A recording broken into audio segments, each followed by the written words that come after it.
That may be the greatest catch I've ever seen in my life.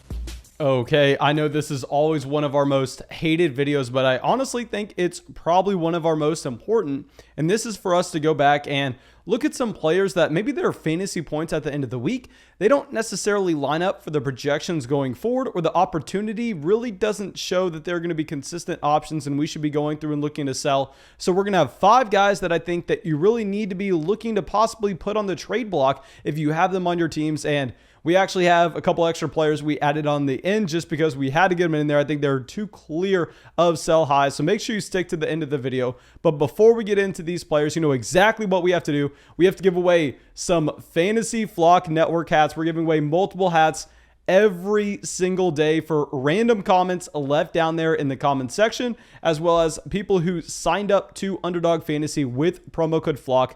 And our first winner is going to be for the person who left the comment on the last video.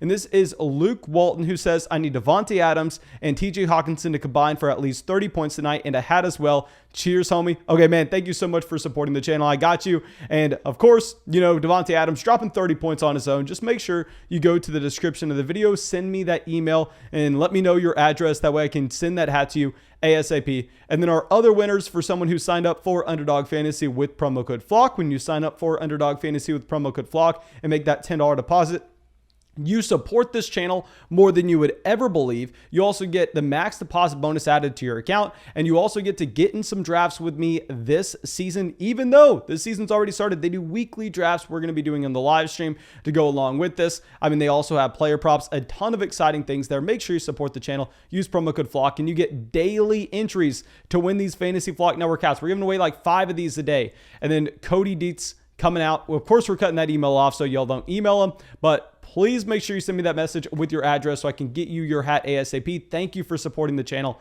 Let's dive into it. Let's go talk about Devin Singletary here. And with Devin Singletary, this is a running back that, honestly, I actually had on one of our must-draft running back videos. I thought that he was a great price tag when you could get him in the 14th round of some of your drafts. It was laughable how late you had both of these Buffalo running backs going, even though, remember what I said back in 2020 when Devin Singletary was someone going in the 4th round. I mean, this was a player that we clearly wanted to be avoiding, and that Josh Allen is going to vulture a lot of those rushing touchdowns at the goal line. Also with Devin Singletary, Josh Allen is not going to be checking the ball down that often, given the fact that he is a more than capable rusher himself.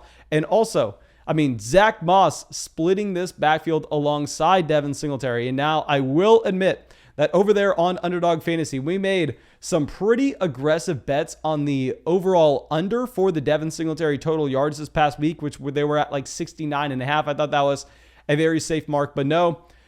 Devin Singletary comes out. He gets a massive play to start off week 2. We're dead in the water right away on multiple parlays. But anyway, with Devin Singletary here, I mean, you're looking at the fact that in week 1, Zach Moss was not active. So these week 1 statistics are honestly very bloated with Devin Singletary. He comes out, and even with these bloated statistics without Zach Moss in this game, he has 11 carries, 72 total yards, and 3 receptions out of the backfield. I mean, not a player you can get that excited about. I mean, if you're getting a running back that's going to get 3 receptions out of the backfield, 72 total yards every single week, and he has that chance to score a touchdown, then sure, you're sitting here going, okay, I'm fine having him as my running back 3 on my team. But the problem is with Devin Singletary, I mean, that's just not going to be the regular upside you have. And also, we really know that based on what we had in week 2, this is a running back that has no touchdown upside at all, because we already discussed the fact that Josh Allen is very similar to Cam Newton at the goal line. Josh Allen's going to be taking a lot of those rushing touchdowns on his own, very similar to Kyler Murray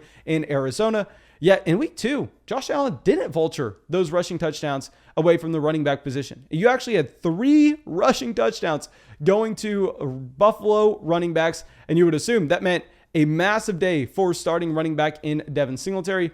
Well, yes, Devin Singletary had a decent performance, which is why you're going to be able to sell him high. But honestly, I think the usage that we saw, not exciting in the slightest, as Zach Moss did get multiple touches at the goal line. Zach Moss came away with 2 rushing touchdowns himself in this game.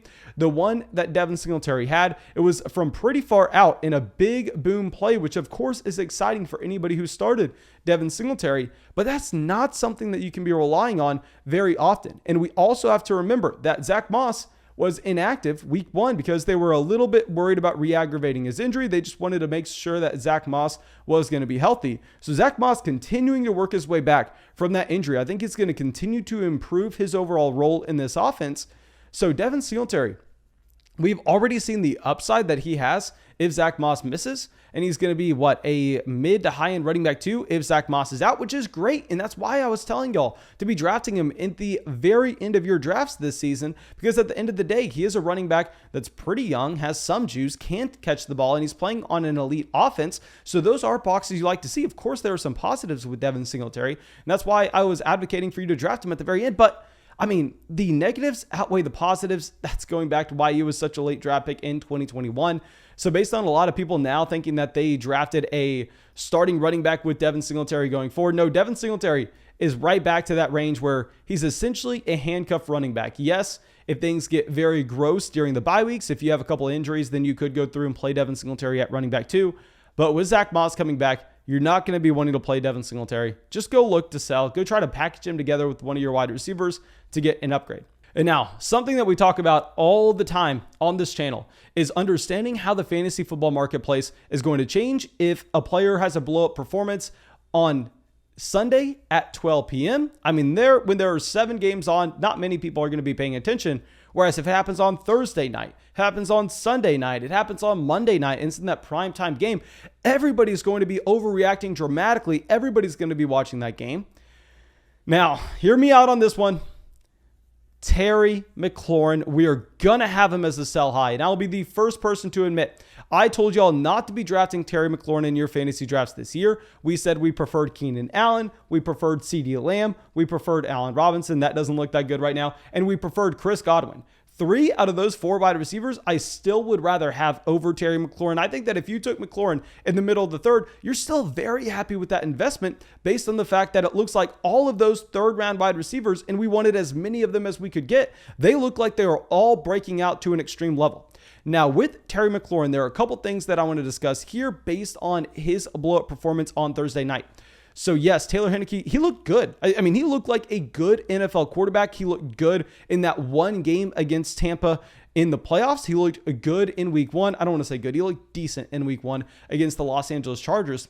But at the end of the day, you're looking at a very, very small sample from Taylor Heinicke at the NFL level where, yeah, he's looked decent, but it's an extremely small sample. And you just look at the pedigree of this quarterback, and we can say more times than not, I mean, you could say with 99% certainty that Taylor Heinicke is one of the worst starting quarterbacks in the NFL. I know a lot of people are going to hate to hear that, but go through and try to name 5 starting quarterbacks in the NFL right now that you think you would rather have Taylor Heinicke over. I can't come up with 5. I mean, he is one of the worst starting quarterbacks in the NFL.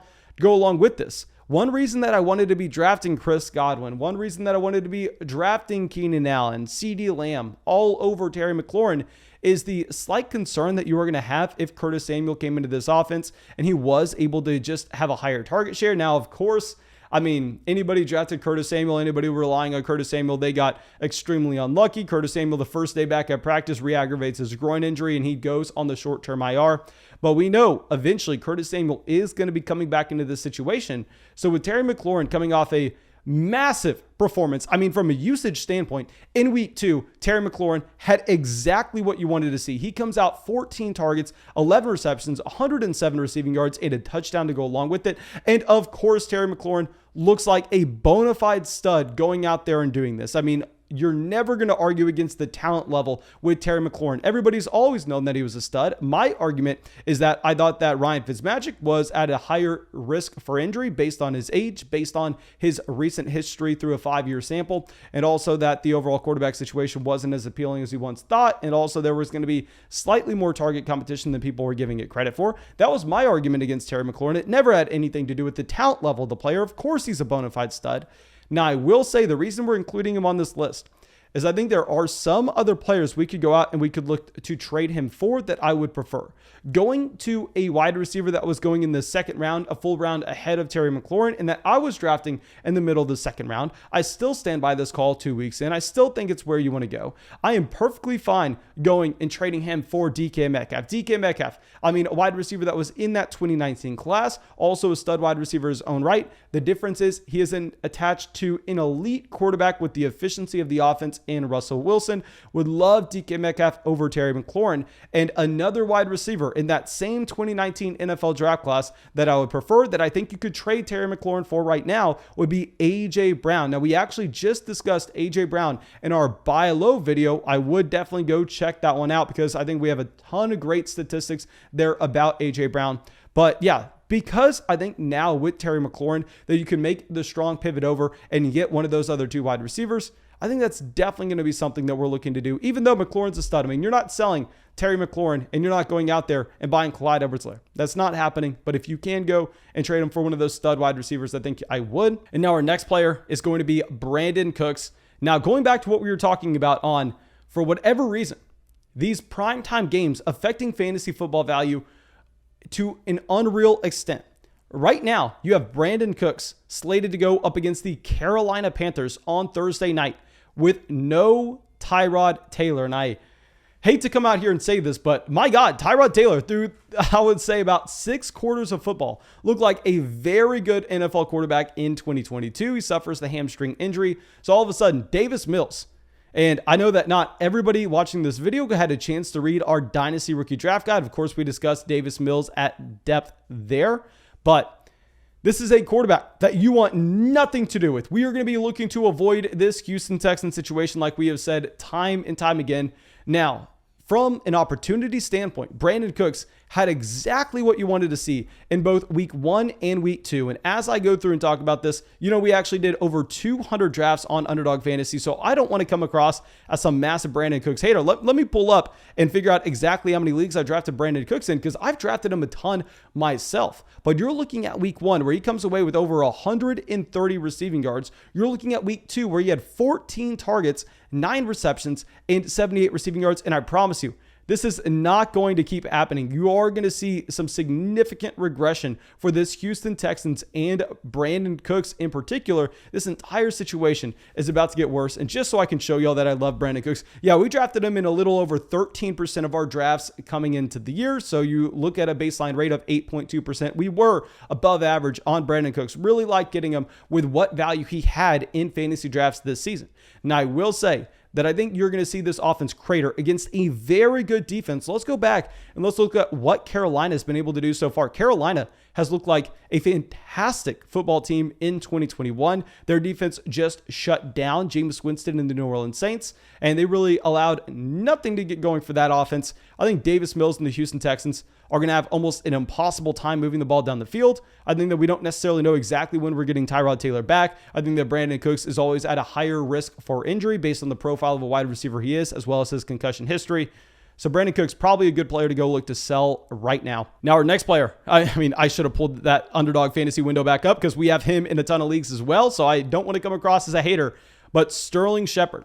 So here was Sterling Shepard. I mean, he has been fantastic. And as of now, it looks like we're going to win a lot of money on Underdog Fantasy this year, but it looks like it's mainly based on Sterling Shepard popping off for us where we have him in so many leagues, but this is not going to keep going. I hate to say it. Y'all know Kenny Golladay was a wide receiver that I was not a massive fan of, but Kenny Golladay did suffer that injury in training camp. Kenny Golladay is just getting healthier and healthier and building that rapport with Daniel Jones and Kadarius Toney. I mean, we wrote about it in our Dynasty Rookie Draft Guide. I hated Kadarius Toney in the first round by the New York Giants, but we can't deny the fact that Kadarius Toney is going to work his way into this offense as that first round selection, and he is going to be someone drawing targets from Daniel Jones. We can't look at the fact that Saquon Barkley has only had like 2 receptions through the first 2 games and just act like that's going to continue to happen. No, Saquon Barkley is going to get more targets. You're going to have Kenny Golladay with more targets. You're going to have Evan Ingram eventually healthy. You're going to have Kadarius Toney working his way into the offense.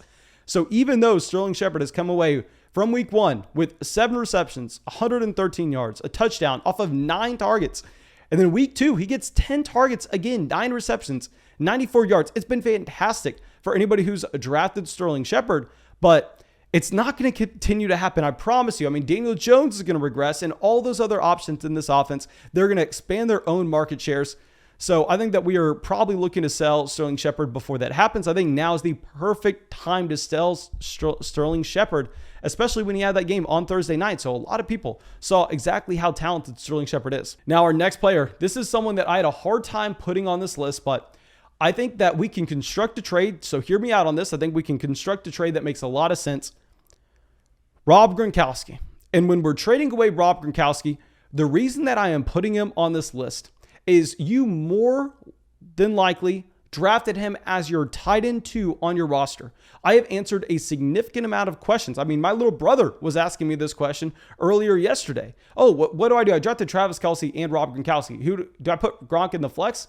And 9 times out of 10, putting a tight end in the flex position based on the level of expectation that you should have with the volatility of tight ends and how they are very boom or bust on those touchdowns, and that's all you're really looking for, it's not that wise to be putting them into your flex spot. And I would definitely advise against you continuing to hold on to both Darren Waller and Rob Gronkowski. Definitely advise you to go away from holding on to both Travis Kelce and Rob Gronkowski. I mean, we don't want to have that combination on this team. So if you could look to trade away Rob Gronkowski in a situation like that, of course, you're asking for a significant amount in return. And one of my worst calls so far this season was I was not drafting Rob Gronkowski very aggressively at all. We have Underdog Fantasy pulled up. I drafted Rob Gronkowski in slightly more than 5% of leagues this year.